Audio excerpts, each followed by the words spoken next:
Susan Calman's Not Quite End of the Year Show, BBC. Scotland. Hogmanay, BBC One.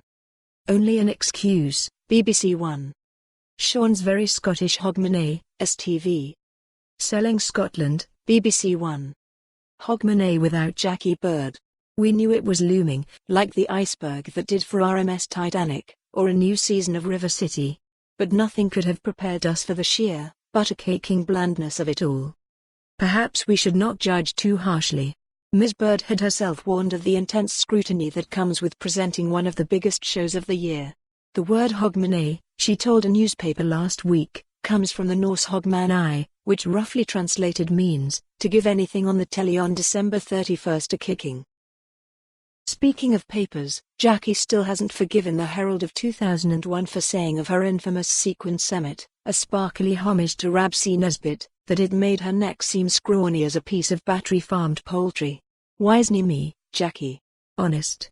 I love the desk-to-disco look you've made your own. Jackie was so good at the job it took 3 people to replace her this year. Susan Calman, who is on Radio 4 more often than the Pips, comedian Des Clarke, and entertainment reporter Amy Irons.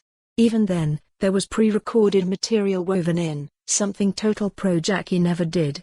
In a further sign of the scorched earth policy pursued by BBC Scotland chiefs, musicians Phil Cunningham and Bain had been given their jotters. The evening began with a half-hour show on BBC Scotland, just to make sure the new channel on the block felt included and useful.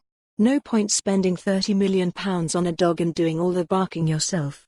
Susan Calman's Not Quite the End of the Year show was a chat session so cozy and congratulatory it made Wogan look like Stalin's show trials.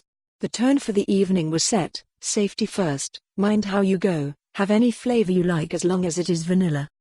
The main event kicked off at 11:30 on BBC One Scotland and was simulcast on BBC Scotland. We were back in what looked like the pre-recorded chat show with Calman. Her guests earlier in the evening, James Cosmo, Game of Thrones, His Dark Materials, and Mark Bonner, Guilt, had been joined by Line of Duty's Martin Compston and Jane McCarry of Still Game. Tame banter followed. The hard work was being done by Clarke in Edinburgh and Irons in Stonehaven. Irons was shouty and hoarse, but at least she was animated. Clarke was confident and competent, though he was rather ahead of the crowd on the big countdown.